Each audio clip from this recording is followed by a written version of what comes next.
विद्वांस चरत निष्प्रयः। अरे ब्राह्मण, आप कर्म तो करते नहीं थे कि आपको ये अत्यंत निपुण बुद्धि कैसे प्राप्त हुई? आप ऐसे निर्भय होकर कैसे विचरण कर रहे हैं?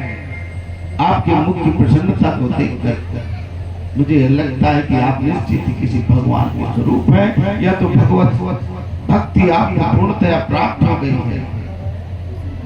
संसार में देखा जाता है कि प्राय सबकी प्रवृत्ति जो होती है संप्रयोजन की प्रवृत्ति होती है। संप्रयोजन माने किसी ना किसी कारण से कोई मिलता है, किसी स्वार्थ से कोई मिलता है, किसी स्वार्थ से प्रेम करता है, बिना स्वार्थ के कोई कारण नहीं करता, कोई भी कार्य नहीं करता।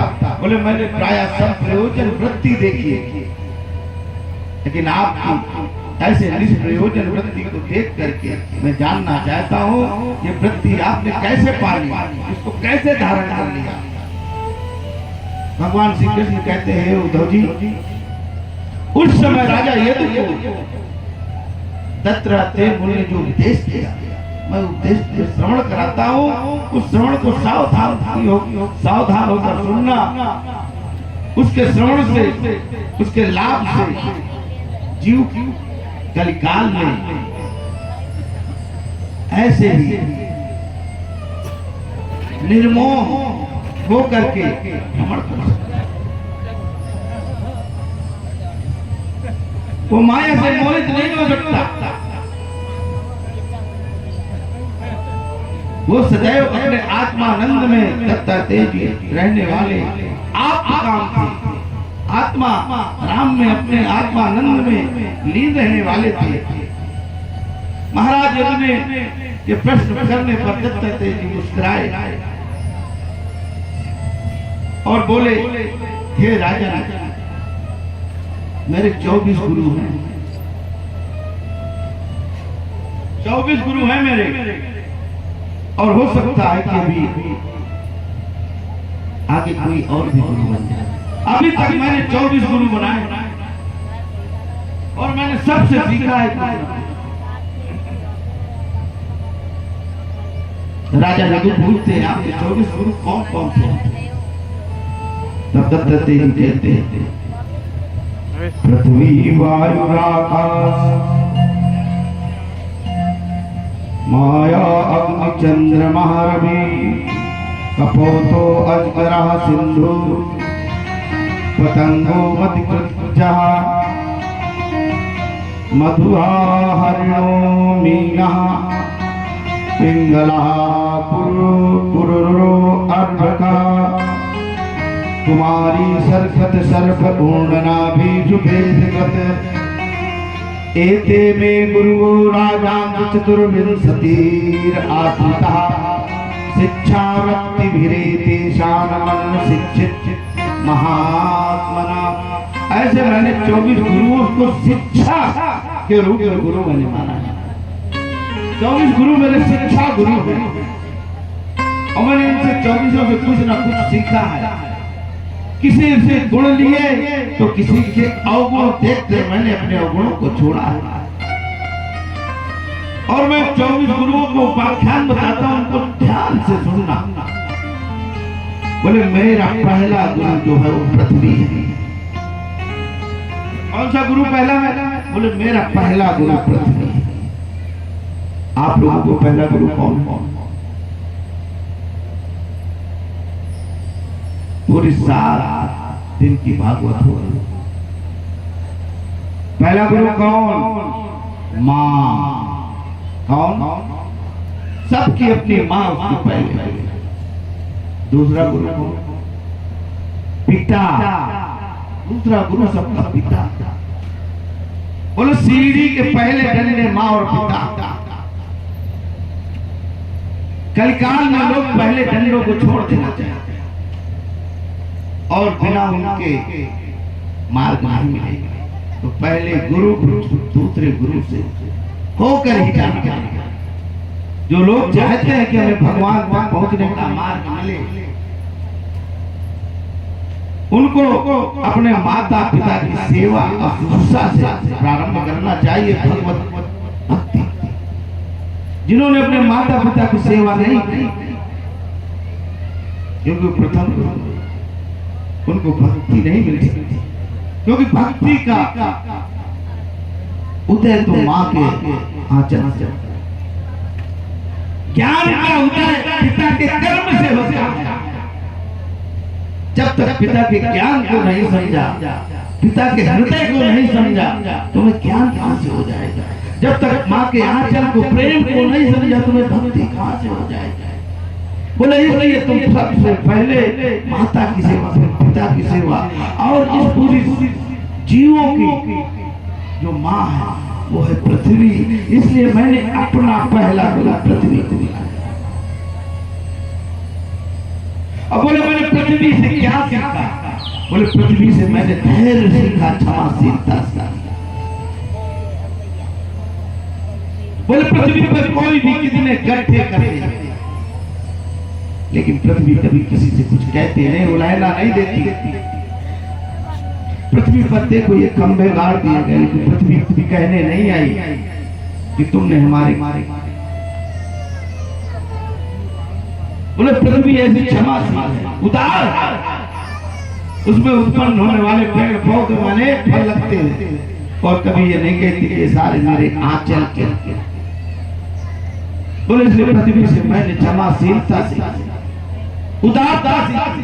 बोले ऐसे माँ जो सब कुछ होता है अपने पुत्रों को दे देती है, और कभी ये नहीं कहती कि पुत्र को मैंने ये दिया। लेकिन बोले ऐसे पुत्र कभी समझ नहीं पाते माँ की ममता, और बाद में कभी कभी कुपुत्र हो जाते और कह देते तुमने जीवन में मेरे लिए क्या किया। बोले इसलिए पहला गुरु मैंने पृथ्वी को बनाया, उससे मैंने क्षमाशीलता और उदारता सीखा। हे राजा, ऐसे मैंने दूसरा गुरु आकाश को बनाया। आकाश कौन? पिता से भी ऊंचा, आकाश से भी ऊंचा अपना पिता होता, और जिस धरती मां से भी बड़ी अपनी जन्म देने वाली मां। बोले इसलिए पूरे संसार को, सबको उस आकाश की छत्र छाया मिलती है। बोले ऐसे पुत्र को अपने पिता की सदैव छाया मिलती है, लेकिन उसको अनुभव नहीं होता, वो उसी छाया में सदैव सुरक्षित रहता है। बोले ऐसे इस संसार में सब आकाश की छाया में सभी सुरक्षित है, और वो आकाश समान रूप से सब में व्याप्त है। ऐसा नहीं कि आकाश यहाँ पर ज्यादा, यहाँ पर कम, यहाँ। बोले मैंने आकाश से कि अपनी वृत्ति के माध्यम से सब पर समान व्यवहार करना, ये मैंने आकाश से। वो सर्वत्र व्याप्त है। मैंने समझा कि भगवान भी सर्वत्र व्याप्त है, मैंने उसको परम पिता माना। जैसे भगवान सब जगह व्याप्त है, ऐसे आकाश सब जगह व्याप्त है। बोले आकाश से व्यापकता मैंने इसकी शिक्षा ली, और इस आकाश से बढ़कर जन्म देने वाला पिता होता, और इस पृथ्वी से भी बढ़कर जन्म देने वाली माँ होती है। बोले मेरा तीसरा गुरु जल। मैंने जल से क्या सीखा? बोले जल में जैसे निरंतरता बनी रहती है, ऐसे साधक और सन्यासी को निरंतरता बनाए रहनी चाहिए। बोले साधक और सन्यासी कलिकाल में भी जल की तरह बहते हुए, जल की तरह निरंतरता बनाए रहेगा, चलता रहेगा, चरे व्यक्ति चलता रहेगा। बोले जैसे जल निर्मल रहता है, ऐसे कलिकाल में साधक और सन्यासी निर्मल बना रहेगा।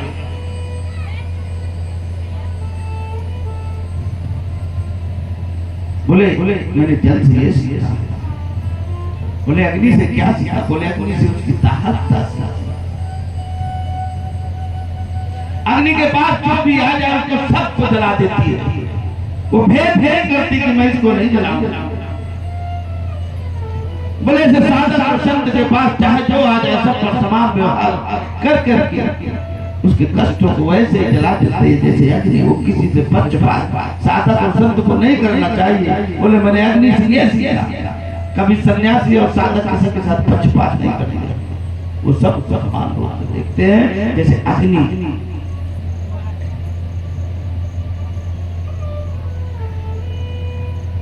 बोले वायु से मैंने क्या सीखा? बोले वायु संग करती है, सुगंध से भी करती है और दुर्गंध से भी करती है। जब दुर्गंध से करती है तो कुछ समय दूर चल के दुर्गंध को छोड़ देती है, जब सुगंध से कर लेती है कुछ समय चल के सुगंध को छोड़ देती है। बोले साधक और सन्यासी ऐसे होने चाहिए, कुछ समय गृहस्थों के बीच में रखकर उनकी गृहस्थी में बस वैसे दूर हो जाए जैसे वायु सुगंधित और दुर्गंध दोनों त्याग देती है, ऐसे उनके गुण त्याग करके दूर आगे बढ़ जाए जैसे वायु बढ़ जाता है। बोले वायु में जैसे सदैव उन गृहस्थों के संसारियों के जीवन अपने मन में सदैव नहीं बसाना चाहता है, जैसे वायु नहीं बसाती है। बोले साधक और सन्यासी को ऐसा होता है। बोले वायु को मैंने ये शिक्षा दी। बोले छठवें गुरु मेरे चंद्रमा, चंद्रमा से क्या सीखा? बोले चंद्रमा में बड़ी शीतलता है। साधक और सन्यासी की ऐसे हृदय में शीतलता होनी चाहिए। और चंद्रमा भी कभी किसी से पक्षपात नहीं करता, उसकी किरण सबको समान रूप से शीतल करने वाली होती है। बोले संतों के चरित्र भी समान रूप से सबको लाभान्वित करने वाले होते हैं। जैसे चंद्रमा सबको समान रूप से लाभान्वित करता है, शीतलता पहुंचाता है, ऐसे साधक और सन्यासी का जीवन सबके लिए लाभकारी होता है। बोले इसी तरह से मैंने सात भगवान सूर्य से सीखा।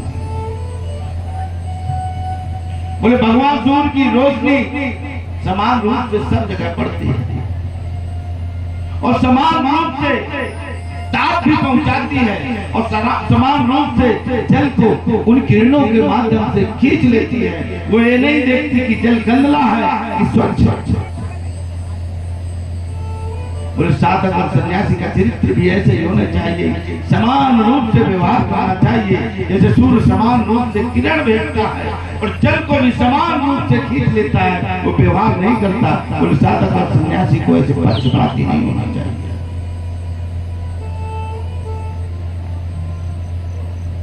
बोले अगला गुरु मेरा कबूतर है।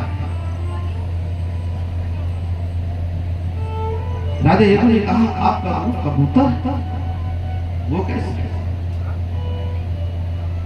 बोले जंगल में तुम्हें घटना बताते हैं, दृष्टांत बताते हैं। एक कबूतर और कबूतरी बड़े प्रेम से रहते हैं, उनके बच्चे थे। बोले वहां पहेलियां लिखता था, वो छोटे छोटे बच्चे थे, दोनों कबूतर और कबूतरी दाना चुगने जाते थे और दाना चुग करके बच्चों को लाके देते थे। बोले कबूतर और कबूतरी जब जाते थे तो बच्चों को सिखाते थे। क्या सिखाते थे? बोले पहेलिया आएगा। क्या सिखाते थे? पहेलिया आएगा, रोज पढ़ाते थे। जाल बिछाएगा, दाना डालेगा, दाना चुगने नहीं जाना, नहीं तो फंस जाएगा। बोले ऐसे रोज सिखा करके जाते थे कबूतर और कबूतरी। बोले एक दिन क्या हुआ? पहेलिया आया, जाल बिछाया, दाना डाला और बच्चे दाना चुगने गए और जाल में फंस गए। बोले केवल ऐसे वाणी से सिखाते रहे, कबूतर और कबूतरी उनके बच्चे जाल में फंस गए। बोले कबूतर और कबूतरी आए, नारायण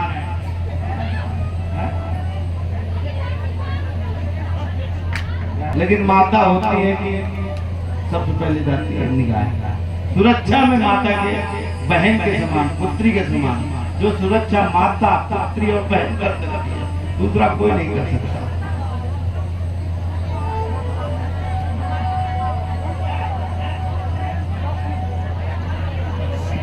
नारायण नारायण नारायण। अच्छी बात। अरे बैठ रहे हैं नारायण नारायण। जय बोलो पवन सुत हनुमान की। सब सब नचते गोरी हनुमान, सब सब नचते गोरी हनुमान। कहते हैं लोग जिसे, कहते हैं लोग जिसे राम का दीवाना। सब सब नचते गोरी हनुमान, सब सब नचते गोरी हनुमान। नमः पार्वती पतये हर हर महादेव। बोले कबूतर और कबूतरी आए और देखा कि मेरे बच्चे फंसे हैं और उन्हें फंसे हुए बच्चों के चक्कर में वो कबूतर और कबूतरी भी फंस गए। अब तो पहले उनके बच्चों को भी फांस दिया और कबूतर और कबूतरी को फांस दिया। दत्तात्रेय जी कहते हैं, हे राजन, इसी तरह इस संसार में लोग आचरण नहीं करते, समझ नहीं पाते, केवल बोलते रहते हैं और संसार में फंसते चले जाते हैं जैसे कीचड़ में कोई फंस जाए। बोले अपने बच्चों के चक्कर में, अपने माया के चक्कर में, पिता पुत्र के चक्कर में, पुत्र पिता के चक्कर में, सब एक दूसरे के लौकिक संबंधों के चक्कर में इस संसार में फंस जाते हैं जैसे कबूतर और कबूतरी फंस गए उनके बच्चे। और बोले ये माया रूपी पहेलियां सबको फांस लेती है। हमने ये सीखा कबूतरों कबूतरों के बच्चे से कि अपने भी हैं और संसार में फंसे जा रहे हैं तो उनमें आसक्ति नहीं करना। पहला कर्तव्य है कि अपने को हटा लेना। बोले फिर यही साधक और सन्यासी का लक्षण है कि अपने शरीर के संबंध को ना देख करके व्यवहार करना।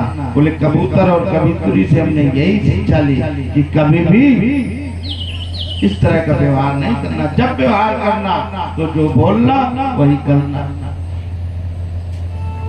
वाणी का कर्म और शरीर का कर्म एक। बोले वो तो केवल गाते रहे, उनके पिता सिखाते रहे, बच्चे भी गाते रहे और गाते गाते दाना चुनने चले गए, वही गीत गा रहे थे पास पास। बोले ऐसे केवल वाणी से नहीं, अपने आचरण में व्यवहार।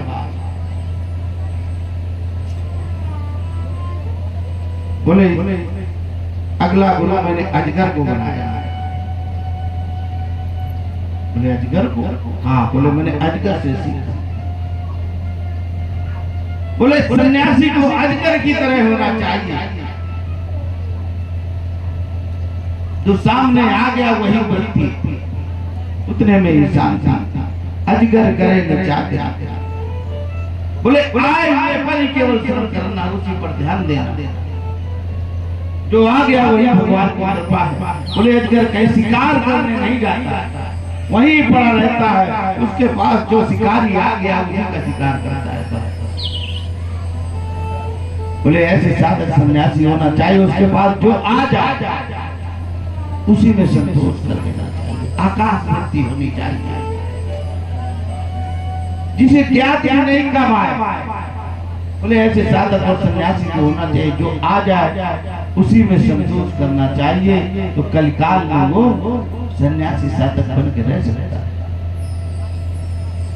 बोले अगला गुरु मैंने समुद्र से सीखा।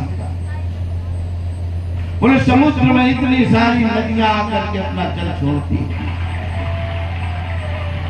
समुद्र में कभी बाढ़ मारना।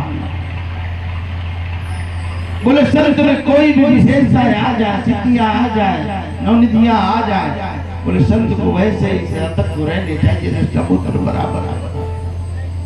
कभी वो बढ़ता नहीं, कभी उपनाता नहीं। बोले चाहे जितना उससे पानी चला भी जाए, मैं उससे कितना भी पानी ले जाए। बोले साधक और संत कितना भी किसी के साथ परोपकार दे, लेकिन कभी बखान नहीं करना चाहिए। वो कभी सन्यासी संत बखान करते ही नहीं है कि मेरा इतना परोपकार होगा। बोले सन्यासी और साधक का यही लक्षण होना चाहिए। जैसे समुद्र का ऐसे गंभीर होना चाहिए, कितनी भी उनमें श्रेष्ठता आ जाए और उनसे किसी का भी कितना कल्याण हो चुका हो, बोले कभी वो व्याख्या नहीं करते। बोले मैंने समुद्र से यह सीखा, बोले मैंने पतंगे से सीखा। पतंगे से क्या सीखा? बोले पतंगा रूप का आसक्त होकर के अपने आप को समाप्त कर लेता, उसी रूप के आसक्त में अपने को जला लेता है, जलकर नष्ट हो जाता है पतंगा। बोले ऐसे साधक और सन्यासी को रूप पर आसक्त नहीं होना चाहिए, रूप की आसक्ति से दूर रहना चाहिए। नहीं यदि रूप की आसक्ति में चला गया तो जैसे पतंगा अपने आप को नष्ट कर लेता है, ऐसे साधक और सन्यासी इस कलिकाल में जो साधक और सन्यासी अपना बचाव करना चाहते हैं वो पतंगे से शिक्षा ली। बोले मैंने पतंगे से यही शिक्षा ली, क्या कि पतंगा ये संसारी लोग हैं, रूप में आसक्त होकर मरे।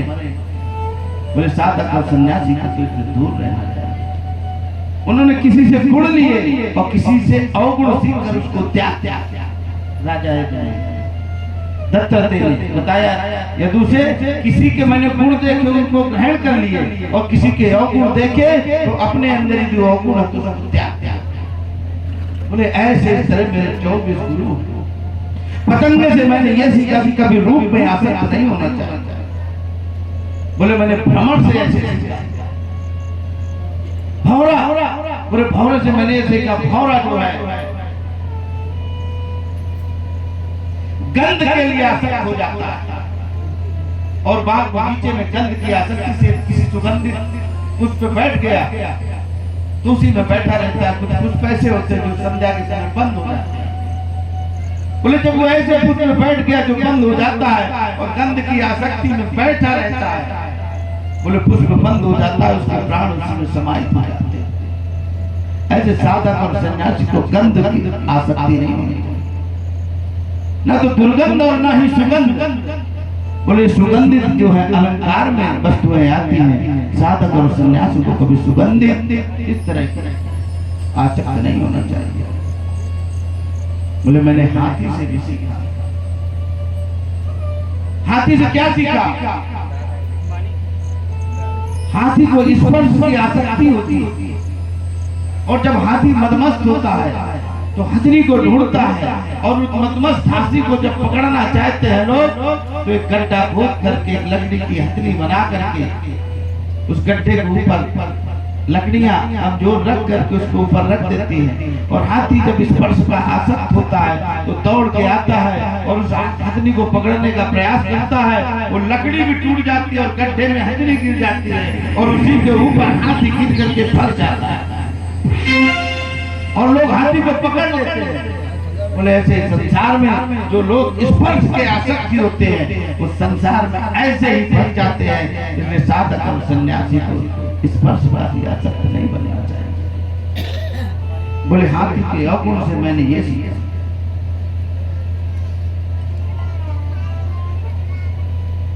बोले मैंने हिरण से भी सीखा। हिरण से क्या सीखा? बोले हिरण को जब पकड़ना होता है तो पकड़ने वाला बैलिया बंसी बजाता है। बोले उस बंसी की धुन में हिरण इतना आसक्त होता है कि वहीं का वहीं खड़ा रहता है और बहलिया जाकर के उसको तीर मार देता है और उसको बेहोश कर लेता है, पकड़ लेता है, उसकी खाल रक्चर निकाल लेता है। बोले संसार में ऐसे ही मीठी बाणी और कड़वी बाणी, किसी की निंदा और प्रशंसा में फंस नहीं जाना चाहिए। जैसे हिरण फंस गया, उसको किसी की निंदा नहीं करनी चाहिए और प्रशंसा कोई उसकी कोई प्रशंसा करे तो प्रशंसा में नहीं फंस जाना, कोई निंदा करे तो उन्मत्त नहीं हो जाना। बोले सन्यासी को ऐसे ही चाहिए, उसकी निंदा और प्रशंसा दोनों समान रूप से और उसमें फंसना नहीं चाहिए। बोले अगली शिक्षा मैंने मछली से ली। बोले मछली रस की लोभी होती है और जब कोई मछुआरा मछली को पकड़ना होता है तो जो पकड़ने वाली बंसी होती है उसमें कुछ लगा करके समुद्र के अंदर या नदी के अंदर डालता है और मछली लोभ में आकर उसको पकड़ती है, लेकिन उसमें कांटा लगा होता है और उसी के साथ मछली चली आती है। बोले ऐसे रस के लोभी लोग जैसे मछली, बोले रस के लोभ में वो इस संसार में फंस जाते हैं। इसलिए साधक और सन्यासी को रस का लोभ भी नहीं होना चाहिए। बोले मछली के अवगुण से मैंने ये सीखा। बोले मैंने शहद निकालने वाले से नहीं सीखा। ये आवाज है और पास आप सरकार है थोड़ा और मधुमक्खी से सीखा। सरकार है और आवाज पढ़ना चाहिए। बोले मधुमक्खी जो होती है रस को इकट्ठा करती रहती है, रस को इकट्ठा करती रहती है, रस को इकट्ठा, और रस का उपयोग नहीं कर पाती। और कोई मधुहंता आता है शहद निकालने वाला और पूरे उसके छत्ते को ले जाकर के शहद निकाल लेता है। बोले ऐसे साधक सन्यासियों को किसी संसाधन और अर्थ की आसक्ति नहीं होनी चाहिए। इकट्ठा करना है पैसा, बोले कोई मधुहंता आएगा उसको चुरा के ले जाएगा। इसलिए साधक और सन्यासी को धन नहीं इकट्ठा करना चाहिए। गृहस्थ को भी इतना धन नहीं इकट्ठा करना चाहिए, उसका कोई उपयोग नहीं मधुमक्खी की तरह। बोले ज्यादा इकट्ठा करो तो धन आपका कोई न कोई ऐसे चुरा ले जाएगा। चाहे कोई चोर चुरा ले जाए, चाहे कोई डॉक्टर ले जाए, और चाहे राजा ले जाए, और चाहे वो लोग किसी न किसी रूप में तो आएगा। पुलिस ने धन को इकट्ठा नहीं करना चाहिए। मधुमक्खी से मैंने सीखा। बोले मैंने ऐसे ही पिंगला वैश्या से सीखा। बोले वैश्या से क्या सीखा? बोले पिंगला नाम की वैश्या बड़ी सुंदर वैश्या, उसके यहाँ बहुत लंबे समय तक बहुत ग्राहक आते थे, लेकिन कई वर्ष जब बीत गए उसकी सुंदरता क्षीण हो गई, तो धीरे धीरे उसके ग्राहक कम आना। बोले एक दिन क्या होता है, उन्हें ग्राहक के आने के उसमें पूरी रात वो जागती है, उसका कोई उसका ग्राहक नहीं आता। और फिर वो क्या सोचती है, मुझे इतना जो दुख हुआ किसके कारण? बोले आशा ही परमम दुखम नैराश्यम परमम। बोले आशा ही सबसे बड़ा दुख है। यदि मैं आशा नहीं करती तो मुझे दुख नहीं होता।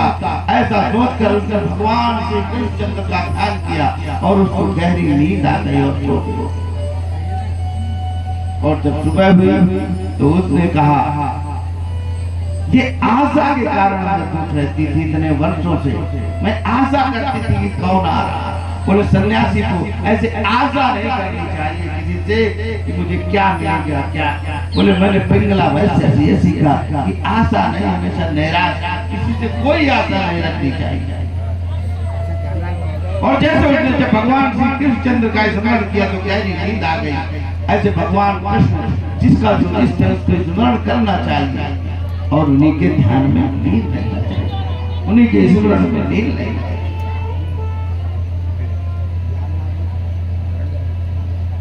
कहते हैं मैंने कुरर पक्षी से भी सीखा। कुरर पक्षी से क्या सीखा? कुरर पक्षी देखा? बोले कुरर पक्षी क्या? एक बार घटना हो गई, उसने एक मांस के टुकड़े को उठा लिया कुरर पक्षी ने और आकाश में उड़ने लगा। बोले जब कुरर पक्षी उड़ रहा था उसी समय जितने और पक्षी थे सब उसके पीछे लगे। बोले धीरे धीरे उस पर इतना संकट आ गया कि सब पक्षी उसको जान लेने पे उतारू, उसको चोट मारने लगे पन्नियों से। उसने सोचा ऐसा क्या होगा, उसके ध्यान में आया मेरे पास ये मांस का टुकड़ा है, और उसने वही मांस के टुकड़े को फेंका। जितने सारे पक्षी थे जाकर उस मांस के टुकड़े में टूट पड़े। अरे कुरर पक्षी ने सोचा इस मांस के टुकड़े के कारण मेरी जान लेना चाहते हैं। बोले ऐसे संसार की सामग्रियों को अपना बनाना नहीं चाहिए साधक सन्यासियों को। बोले जैसे अन्य पक्षी पीछे पड़ गए, यदि उनके पास कोई ऐसी वस्तु और संग्रह हुआ तो सारे लोग उसके पीछे पड़ जाएंगे, उसके प्राणों के पीछे पड़ जाएंगे। इसलिए ऐसे अमूल्य चीजें अपने पास नहीं रखनी चाहिए जिससे उसके प्राणों पर बार बार। बोले मैंने पुरान पक्षी से ये सीखा, बोले मैंने बालक से सीखा। बालक बोले बालक जो है कितना शांत स्वभाव था। बोले 1 मिनट उसकी माँ उसको डांट देती है, रोने लगता है और दूसरे सर जैसे उसको लाड़ करती फिर बोले ऐसे साधु स्वभाव होना चाहिए। क्षण मात्र में उसको क्रोध को त्याग देना चाहिए और बालक के स्वभाव की तरह सदैव समशील बना रहना चाहिए, सदैव प्रसन्न बना रहना चाहिए। जैसे बालक खेल खेल में प्रसन्न रहता है, ऐसे साधक को भगवान के खेल में सदैव लीन होकर प्रसन्न रहना चाहिए। बोले बालक मैंने ये सीखा। बोले मैंने कुमारी कन्या से सीखा। कुमारी कन्या से क्या सीखा? बोले कुमारी कन्या के यहाँ एक दिन बहुत सारे अतिथि आए। उस दिन वो घर में अकेली थी। उसने सोचा घर में कुछ जीवनार नहीं है, कुछ प्रसाद नहीं है, लोगों को क्या पवाएंगे। उसने भात बनाने का प्रयास किया कि भात बनाकर दही भात सबको प्रसाद में दे देंगे, लेकिन धान थे चावल नहीं थे। उसने उसी समय धान को कूटने लगे और जब धान को कूटा तो देखा उसके हाथ में कई चूड़ियां थी और जैसे कूटे तो बाहर तक आवाज जाए, उसने कहा सब लोग जान जाएंगे कि धान कूट रहे। उसने एक एक करके चूड़ी निकालती रही। बाद में जब 2 चूड़ी बची तो उसने फिर धान कूटा और फिर आवाज आई। उसने एक चूड़ी और निकाल दी और फिर धान कूटा, फिर कोई आवाज नहीं आई। धान कूट करके भात बनाया और प्रसाद खवाया। बोले मैंने उसने कुमारी से ये सीखा कि जैसे एक चूड़ी से कोई आवाज नहीं आई, ऐसे साधक और सन्यासी को एकांतवास करना चाहिए। क्यों? वो एकांतवास करेगा तो जैसे चूड़ी में कोई खनक नहीं आई, ऐसे साधक सन्यासी के जीवन में किसी प्रकार की खनक और बाधा नहीं आई। जब तक 2 भी चूड़ियां रही तो खनक आती रही। इसलिए एकांतवास श्रीकांत का ध्यान करने के लिए कैसे एकांत होना चाहिए। वहां जैसे उसकी कुमारी कन्या एक बोले मैंने कुमारी कन्या से ये सीखा। बोले मैंने बाण बनाने वाले से भी सीखा। बाण बनाने वाले से क्या सीखा? बोले एक बार राजा की वहां से सेना निकल गई, उनके मंत्री पीछे रहे और वहां पर बाण बनाने वाला था। उस मंत्री ने आके पूछा क्या सेना इस तरफ गई है कि दूसरी तरफ गई है? उसने कहा मुझे नहीं पता सेना किस तरफ गई है। बोले यहीं बैठे रहे तुमको पता नहीं? बोले मैं तो अपना बाण बनाता रहा, मैं तो बाण बना रहा, मेरा सेना पे कोई ध्यान नहीं। दत्तात्रेय जी कहते हैं राजन, साधक और सन्यासी के जीवन में भगवान के प्रति प्रेम और ध्यान जैसे बाण बनाने वाला वैसे होना चाहिए। वो तो भगवान की चरणों का निरंतर ध्यान ऐसे होने चाहिए जैसे बाण बनाने वाले। उसको ध्यान ही रहा कि राजा की सेना इधर गई इधर गई। बोले यदि राजा की सेना को देखता तो सेना को देखता रहता, बाण नहीं बनता। ऐसे साधक और सन्यासी को अपना ध्यान भगवान के चरणों में लगाना चाहिए, उसको संसार में नहीं लगाना चाहिए। बोले सर्प से मैंने सीखा। सर्प से क्या सीखा? बोले किसी ने देखा है सर्प को घर बनाते हुए, किसी ने देखा कि सर्प ने घर बनाया।